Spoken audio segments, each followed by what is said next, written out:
بسم الله الرحمن الرحيم. حدثنا الحميدي قال حدثنا سفيان عن ابي سعد عن محمد بن ابي موسى عن ابن عباس رضي الله تعالى عنه قال: آتي ذا القربى حقه والمسكين وابن السبيل. قال: بدأ فأمره بأوجب الحقوق ودله على أفضل الأعمال إذا كان عنده شيء، فقال: وآتي ذا القربى حقه والمسكين وابن السبيل، وعلمه إذا لم يكن عنده شيء فكيف يقول، فقال: إما تعرضن عنهم ابتغاء رحمة من ربك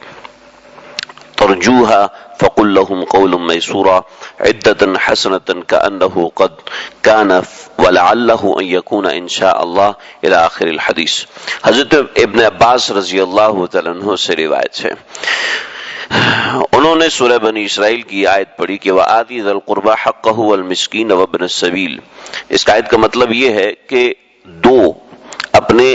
اقارب کو، رشتہ داروں کو ان کا حق، اور مسکینوں کو ان کا حق دو، اور مسافروں کو ان کا حق دو۔ اس کی تفسیر کرتے ہوئے فرماتے ہیں کہ اللہ تعالیٰ نے اس آیت کے اندر سب سے پہلے جو واجب حقوق ہیں ان کا حکم فرمایا، یعنی ذی القربہ جو قربت ہے، قربت قرابت ہے، قرابت کا مطلب ہے جو ماں کے وسیلے سے رشتہ دار بنتے ہیں یا باپ کے وسیلے سے رشتہ دار بنتے ہیں، ان دونوں کو قرابت داری کہتے ہیں۔ ماں کے وسیلے سے رشتہ دار بنتے ہیں، جیسے بھائی بنا، جیسے بہن بنی، جیسے خود ماں بنی، جیسے خود باپ بنا، تو جو ماں کے واسطے سے یا ماں یہ جو براہ راست رشتہ دار بن رہے ہیں ان سے جو مراد ہوتا ہے وہ اقارب مراد ہوتا ہے۔ اقارب کہتے ہیں اقرب کو، اقرب سے نکلا ہے، اور اقرب نکلا ہے قرب سے۔ قرب کا مطلب ہے قریب، جو میرے قریب ہے یعنی خون کے قریب ہے، وہ ماں کے واسطے سے ہے یا باپ کے واسطے سے، اسی میں چچا، اسی میں ماموں، پھوپھی، خالہ، یہ سب رشتہ دار اس میں آگے۔ اور اب اس آیت میں مال ہونے کی صورت میں سب سے زیادہ افضل عمل بیان کرنا فرمایا ہے کہ اگر مال ہے تو سب سے پہلے رشتہ داروں کو ان کا حق دو، یعنی ان کا حق تو کوئی بھی نہیں ہے۔ میرے رشتہ داروں کا میرے مال میں کیا حق ہے؟ میرے بھائی کا میرے مال میں کیا حق ہے؟ میرے چاچا کا میرے مال میں کیا حق ہے؟ کوئی حق نہیں ہے، شرعی طور پہ کوئی حق نہیں ہے۔ لیکن اس حق سے کیا مراد ہے؟ اس حق سے مراد یہ ہے کہ اگر ان میں غربت ہے، اگر ان میں مالی پریشانی ہے تو ان کی ضرور مدد کی جائے، ان کی ایسی مدد کی جائے کہ جو ان کا حق ہے۔ مطلب یہ ہے کہ اگر آپ اچھا کھانا کھا رہے ہیں تو آپ کے رشتہ دار وہ ان کے پاس کھانے کے لیے کچھ نہیں ہے تو یہ صحیح نہیں ہے، انتہائی غیر مناسب ہے۔ بلکہ بعض حضرات نے تو اس کو مبالغتاً یہ کہہ دی کہ جائز نہیں ہے ایسے اچھا کھانا کھاؤ اور ہمسایہ، جیسے کہ حدیث میں بھی آیا کہ نبی کریم صلی اللہ علیہ وسلم نے فرمایا کہ کتنا ہی برا گھر وہ ہے کہ جو خود تو اچھا کھانا کھائے اور اس کے ہمسائے میں بھوک ہو۔ تو بڑی زبردست تنبیہ ہے، اس وجہ سے بعض علماء نے اس کو ناجائز بھی کہا ہے کہ آپ اچھا کھانا کھا رہے ہیں اور آپ کے رشتہ دار بالکل ایسے ان کے پاس علاج کے پیسے نہیں ہیں، ان کے پاس پہننے کا کپڑا نہیں ہے، بھی ہمیں کیسے پتہ چلے گا؟ یہی تو حدیث میں سکھایا گیا، یہی تو قرآن مجید میں سکھایا گیا کہ ان کا حق ادا کرنے کا مطلب یہ ہے کہ جب انسان ان سے میل جول رکھے گا تو ان کے اندرونی حالات سامنے آئیں گے۔ اگر وہ غیرت مند بھی ہیں تو میل جول رکھنے سے سمجھ میں آ جائے گی کہ ہاں وہ کتنے ضرورت مند ہیں اور کتنے محتاج ہیں، کہیں نہ کہیں سے پتہ چل جاتا ہے۔ تو پھر ان کا حق دو، یعنی خدمت کرنا آپ کی ذمہ داری ہے اور خدمت ان کا حق ہے۔ اور اس کے بعد مسکین اور اس کے بعد مسافر۔ اور پھر دوسری اور ایک اور جگہ اسی حدیث کے اندر دوسری آیت کی تفسیر میں فرمایا۔ دراصل یہ جو حدیث ہے یہ عام طور پہ کتاب التفسیر میں آتی ہے۔ کتاب التفسیر مطلب یہ ہے کہ بہت سی احادیث ایسی ہیں جنہوں نے قرآن کی تفسیر کی ہے۔ جیسے بہت سے لوگ علماء کے پاس آتے ہیں، مفتیان کرام کے پاس جاتے ہیں، ان سے پوچھتے ہیں جی یہ آیت کا معنی سمجھ میں نہیں آیا، مجھے ذرا اس کا معنی سمجھائیے گا۔ ایسے صحابہ کرام نبی کریم صلی اللہ علیہ وسلم کے پاس بھی جاتے تھے اور انہوں نے یقیناً یہی سوال کیا کہ آتی ذی القربہ حقہ، کہ ذی القربہ کا میرے مال میں تو کوئی حق نہیں، میری ذمہ داری نہیں ہے میں اپنے بھائی کو گھر میں بٹھا کے کھلاؤں، میری ذمہ داری نہیں ہے کہ میری بہن کو طلاق ہوگی تو میں اس کو اپنے گھر میں بیٹھ کے کھلاؤں، نہیں میری ذمہ داری نہیں ہے، شرعی طور پہ کوئی ذمہ داری نہیں۔ تو کیا مطلب اس کا؟ تو یہ مطلب اللہ کے نبی نے بیان فرمایا۔ پھر وَإِمَّا تُعْرِضُنَّ عَنْهُمْ ابْتِغَاءَ رَحْمَةٍ مِّن رَّبِّكَ تَرْجُوهَا فَقُل لَّهُمْ قَوْلًا مَّيْسُورًا، کہ اگر ان میں سے کوئی تم سے سوال کرے اگر رشتہ داروں میں سے تم میں کوئی سوال کرنے لگے اور تجھے ان سے اعراض کرنا ہو اس رزق کے انتظار میں جس کی اپنے رب سے تجھے توقع ہے، تو اس کے نہ آنے تک ان کو سختی سے جواب نہ دینا۔ مطلب یہ ہے کہ آپ کے پاس خود بھی نہیں ہے اور وہ کہہ رہے کہ بھائی میرے گھر میں فلاں بیمار پڑا ہوا ہے، مجھے پیسوں کی ضرورت ہے،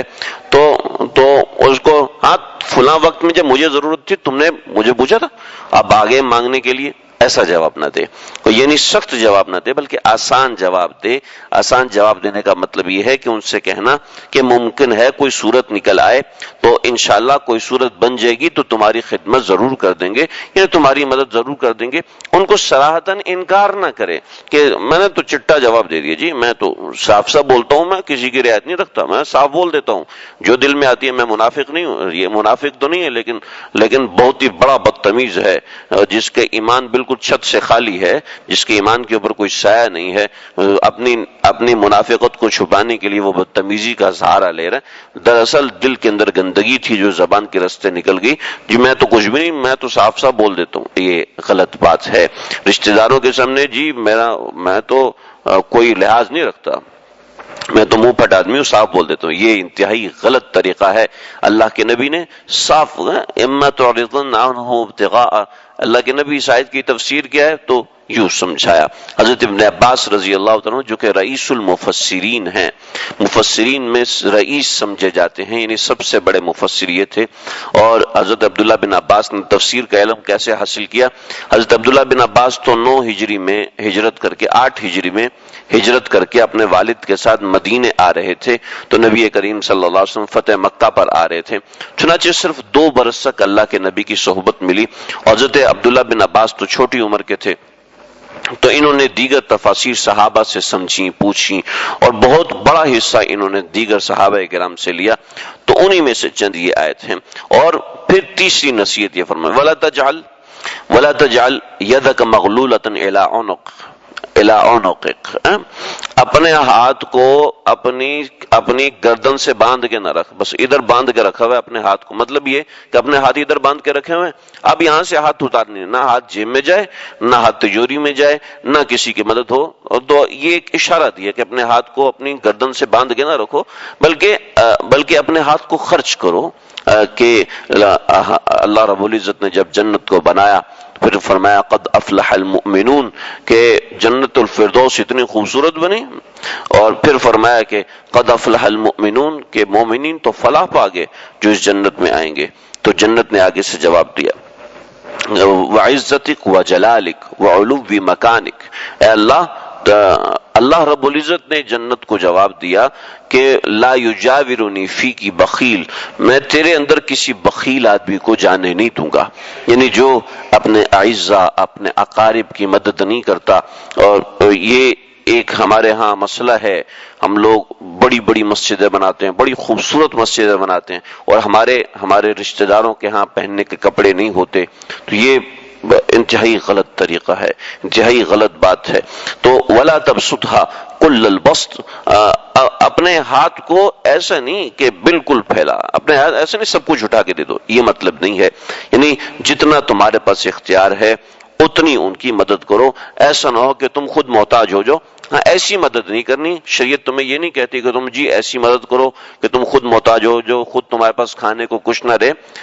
اگرچہ صحابہ کرام نے ایسی مدد کی ہے کہ 6 دن فاقہ تھا، 6 دن کے بعد گھر میں ایک سری آئی، وہ سری کا سالن آیا جو صحابہ کرام کھانے لگے، تو پتہ چلا کہ ہمسائے نے پوچھا تھا کچھ کھانے کے لیے ہے، تو کہا جی یہ اس کو دے دو۔ ادھر سے گھومتے پھر اسی کے گھر میں آگئی، 7 گھروں سے چکر لگا کے سری کا وہ سالن صحابی ایک رسول صلی اللہ علیہ وسلم کے سامنے آ گیا۔ یہ تو ان کا ایمان تھا، آج ہمارا ایمان یہ مطلوب نہیں کرتا۔ ہاں بس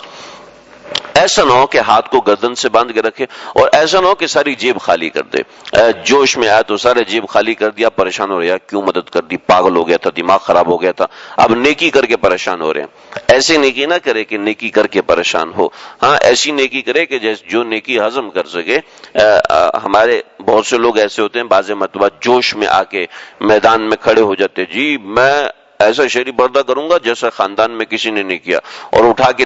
ٹی وی توڑ دیا اور تیسرے دن نیا ٹی وی لے کے آ جاتے ہیں، اس لیے کہ وہ جوش جو تھا وہ سارا کا سارا اتر گیا۔ اللہ فرماتے ہیں جوش میں آنے کی ضرورت نہیں، جتنی تمہاری وسعت ہے اتنا کرو، اور اگر نہیں ہے کوئی بات نہیں، ان کو اچھے طریقے سے جواب دو۔ تو ہمارے مال و دولت کے اوپر سب سے پہلا حق جو ہوتا ہے ہمارے رشتہ داروں کا ہوتا ہے، ہماری اولاد کا ہوتا ہے، ماں باپ کا ہوتا ہے، اور اس کے بعد جو الاقرب فالاقرب، یعنی جو جتنا قریبی رشتہ دار ہے اس کا اتنا حق ہے، جو جتنا دور کا رشتہ دار ہے اس کا اتنا حق ہے۔ تو لہٰذا اس حوالے سے اپنے رشتہ داروں سے بات چیت رکھے، اور بات چیت کے درمیان انسان کو خود ہی سمجھ میں آ جاتی ہے کہ کون کتنا محتاج ہے، کون کتنا ضرورت مند ہے، تو اس حساب سے مدد کرے۔